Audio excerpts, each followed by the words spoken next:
이거는 질산칼슘입니다. 예, 질소와 칼슘이 들어있는 것으로고, 예, 요소를 넣고 칼슘, 염화칼슘을 함께 넣고, 예, 이렇게 넣고 휘휘 저어서 물이 흥건히 들어가도록, 안쪽까지 들어가도록 이렇게 해주시는 것도 좋겠죠. 안녕하세요, 순비제 제주농부입니다. 오늘은 한켠 텃밭에서 쪽파를 웃거름을 주려고 합니다. 웃거름을 주기 전에 다시 한번 내 쪽파들의 상태를 한 번씩 확인을 하시는 게 좋습니다. 밑거름을 줬지만 거기에 부족한 칼슘도 있을 거고, 그리고 다른 NPK 성분들이 이제는 부족해질 수가 있습니다. 그래서 저는 이제 쪽파를 심은 지가 거의 한 3주 정도 된 것 같은데요. 9월 초에 심었는데 쪽파들이 싹이 많이 나오고, 그리고 이맘때 이제 발생하는 칼슘 부족 현상이 나타나기 시작했습니다. 그래서 칼슘 부족 현상을 보통 보면은 잎 끝이, 쪽파나 이제 파나 잎 끝이 노랗게 말라가는 것을 보실 수 있습니다. 그때는 대부분 칼슘 부족 현상이라고 보시면 되고요. 밑거름을 칼슘을 주셨더라도 이 칼슘 이동이 굉장히 늦기 때문에 칼슘을 따로 물에 녹이셔서 바로 물조를 해서 연면 시비를 해주시는 게 굉장히 중요합니다. 한 2번 정도 해주시면은 칼슘 부족 현상을 줄일 수 있고요. 저는 오늘 저쪽 한쪽에 또 남은 쪽파들을 조금 더 심으려고 해요. 원래 이 밭은 이쪽에는 이제 청양고추랑 꽈리고추를 심었는데 아무래도 이쪽 줄이 다 칼라병 걸렸습니다. 그 옆에 있는 요 고추들은 칼라병이 하나도 걸리지 않았는데 내병성이 아니라는 이유로 모든 고추들이 몇 개 빼고는 지금 청량이 2그루 남았어요. 2그루 남았는데 엄청나게 잘 크고 있습니다. 저기 청양고추인데요, 엄청 잘 크고 있어요. 걔 빼고는 다 죽어서 다 뽑아버리고, 그리고 여기다가 이제 쪽파를 심었습니다. 텃밭이라고 보면 되겠죠. 이제 겨울에는 한쪽편에 텃밭을 만들어서 쪽파도 키워먹고 파도 키워먹고 이제 그럽니다. 물가가 워낙 비싼 제주도이기 때문에 이런 쪽파도 심어 먹으면 아주 도움이 많이 됩니다. 그래서 오늘은 쪽파에 발생하는 칼슘 부족 현상에 대해서 알아보고, 그리고 이맘때 발생하는 잎 굴파리 이런 거에 대해서 한번 알아보도록 하겠습니다. 그리고 간편하게 칼슘 부족 현상이 나타나면 뿌리는 것보다 연면 시비를 해주시는 게 굉장히 효과가 빨라요. 칼슘이 워낙 이동이 늦기 때문에. 그리고 심으신 뒤에 한 2-3주 정도 뒤에는 이제 웃거름을 주셔야 됩니다. 웃거름은 보통 복합비를 주시고 옆에 구멍을 뚫어서 찔려 주셔도 되고, 그 이후에는 이미 뿌리가 왕성하게 나오기 때문에 그 이후에는 웃거름을 골에다가, 양쪽 골에다가 뿌려주시는 게 좋습니다. 아니면은 저는 요 3줄로 심었거든요. 그래서 가운데는 먼저 좁은 것은 뽑아 먹고, 그 다음에 가운데다가 나중에 웃거름을 줘도 되겠습니다. 그래서 뿌리가 너무 많이 나오게 되면은 웃거름은 가까운 데 주시면 아무래도 피해가 있겠죠. 예. 오늘은 제가 이쪽에 쪽파를 심고, 그리고 여기다가 물조로에다가 질산칼슘입니다. 이거는 질산칼슘인데, 질산칼슘은 한 주먹 정도 여기다 놓고 이제 이런 걸로 휘휘휘 저으면은 금방 녹습니다. 한 몇 초 만에 녹아요. 30초 만에 녹으니까 이렇게 막 휘저어 갖고 바로 위에다가 물 주듯이 뿌려 주시면은 칼슘을 연면 시비하는 효과가 있습니다. 그래서 이렇게 주시면 될 것 같고, 자, 그러면은 제가 칼슘 부족 현상에 대해서 한번 보겠습니다. 보통 쪽파나 파를 보면은 잘 이렇게 이쁘게 끝이 타지 않는 증상이죠. 빼죽빼죽하게 이쁘게 자라야 되는데, 어떤 것을 보면은 이렇게 이 끝이 노랗게 죽는 것을 볼 수가 있습니다. 즉 노랗게 되는 거죠. 이렇게 되는 현상은 대부분 칼슘 부족 현상이라고 보시면 되고, 이맘때는 이렇게 된다면은 칼슘이 부족하니까 칼슘을 공급해 주시는 게 좋습니다. 그래서 웃거름으로 질소도 공급하고, 그리고 칼슘도 공급할 겸 해서 붕사가 들어있는 질산칼슘을 넣어 주시는 게 좋고요. 그리고 이맘때쯤엔 또 이런 잎 굴파리들이 있습니다. 이렇게 잎을 안에 들어가서 막 파먹는 거죠.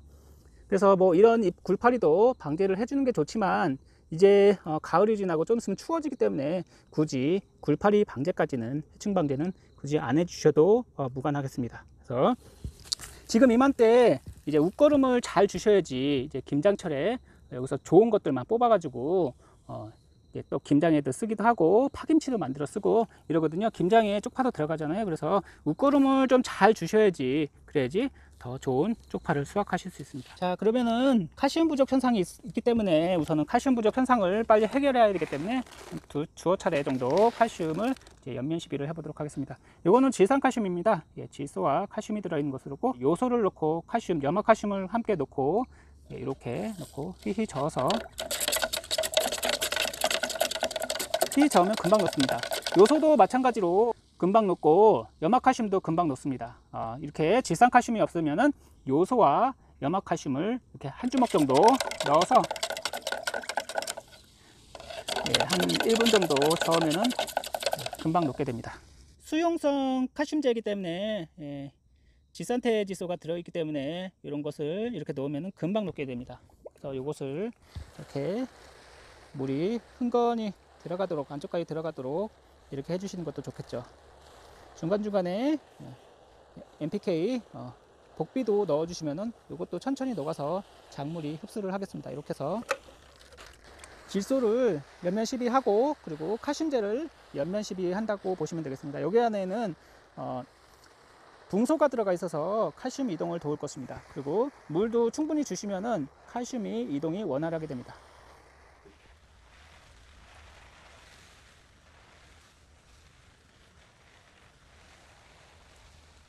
보통 쪽파는 8월 중순부터 9월 중순까지 심게 됩니다. 빨리 심게 되면은, 예, 김장철에 쪽파를 뽑아서 사용도 하실 수 있고, 솎아서 그 쪽파를 이용해서 쪽파 김치도 만들어 드실 수 있습니다. 제주도 같은 경우에는 쪽파가 죽지 않고, 육지 같은 경우에는 쪽파 위쪽 부분이 죽고, 봄이 되면은 새순이 왕성하게 나와서 맛있는 봄에 나물같이 무쳐서 드실 수가 있습니다. 오늘은 제가 쪽파 봄에 이제 쪽파 씨를 조금 수확해 놨는데요. 제대로 쪽파씨를 많이 수확해 놓지 못해서 올해는 쪽파 씨를 제대로 심지를 못했습니다. 그래서 봄에 쪽파 한 10개나 20개 정도 한쪽에 놔두시고, 그거 쪽파가 잎이 이제 잎이 죽어버리면은 그 밑에 이렇게 종근이 남습니다. 이게 씨앗이 남는데, 이것을 잘 보관해 뒀다가 구입하시 마시고, 굉장히 비쌉니다. 그것을 이렇게 밭에다가 다시 심어 주시면은 매년 좋은 쪽파를 이제 심으시고 계속 씨앗을 가지고 계속 하실 수가 있습니다. 그래서 쪽파는 크게 키우려면은 종근이 커야 됩니다. 네, 씨앗이 커야 되는데 이번에 제대로 하지 못해서 씨앗은 제 거는 막 크지는 않고요. 그래서 씨앗을 구입하실 때는 최대한 씨앗이 큰 것을 이렇게, 이거보다 훨씬 큰 거 있습니다. 많이 큰 것을 구입하셔서 하시는 게 좋고, 쪽파가 이제 심을 때가 되면 이렇게 싹이 나옵니다. 예, 싹이 나오는데 이 싹을 다시 잘 다듬어 주시고, 뿌리까지 다듬으시고, 그리고 쪽파를 심으시면 되는데, 한 구둑에 한 2-3개 정도 심으시면 되고, 쪽파 씨가 좀 작다 싶으시면 한 5개 정도 이렇게 심으시면 되겠습니다. 비료만 잘 주시면 쪽파 아주 잘 커요. 종자가 크면 좋겠지만, 종자가 크면 쪽파가 많이 큽니다. 하지만 좀 작은 게 밭에서 나왔다 버리시지 마시고, 한쪽에다가 2-3개 심을 거 한 5개, 6개 심으시면 쪽파 그래도 맛있게 많이 수확해서 드실 수가 있습니다.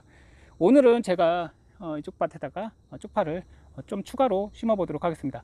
보통은 지금 심는 것은 늦었습니다.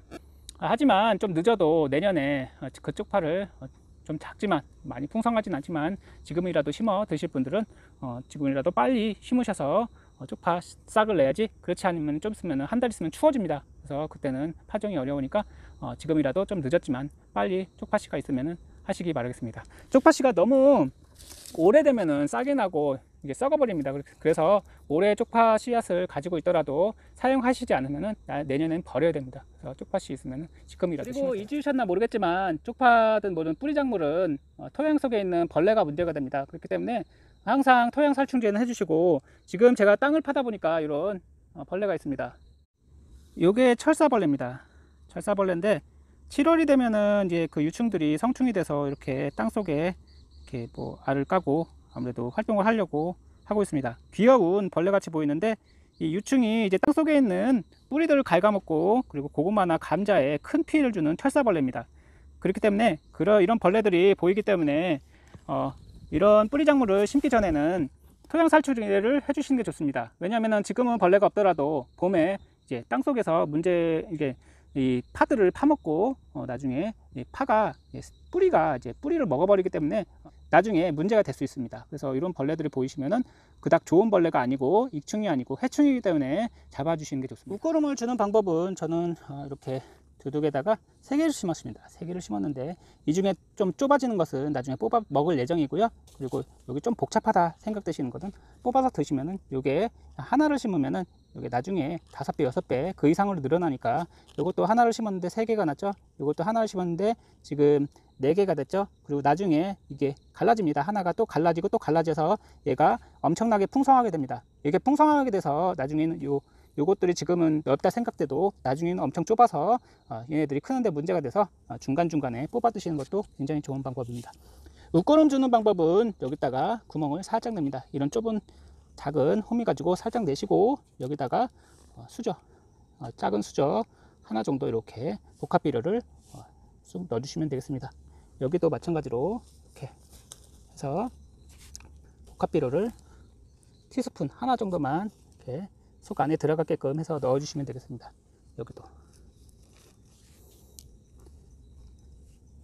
너무 과하게 해주시면은 나중에 해가 있습니다. 그렇기 때문에 복합비료는 굉장히 센 거기 때문에 많이 주시는 것보다 적당히 해주시는 게 모든 작물에는 이롭습니다. 그래서 이렇게 해서 이렇게 가운데 주시고, 이렇게 주시는 게 좀 번거롭다 생각되시면은 이런 복합비료를 물에 미리 녹여 놓으시고 이것을 물조로에다가 녹이신 물을 물조리에다 넣고 이렇게 살살 뿌려주시면 연면시비 효과가 있습니다. 그렇기 때문에 그렇게도 가능하고요. 그리고 나중에 이제 좀 크게 되면은 뿌리가 이제 옆으로 나오게 됩니다. 그래서 얘들을 이렇게 골에다가 이렇게 비료를 뿌려주시는 것도 좋은 방법입니다. 한 달 정도 되면은 쪽파들이 더 왕성하게 크기 때문에 찬바람 불고 그러면은 얘네들이 더 크기 때문에 골에다가 뿌려주시는 것도 좋은 방법이겠습니다.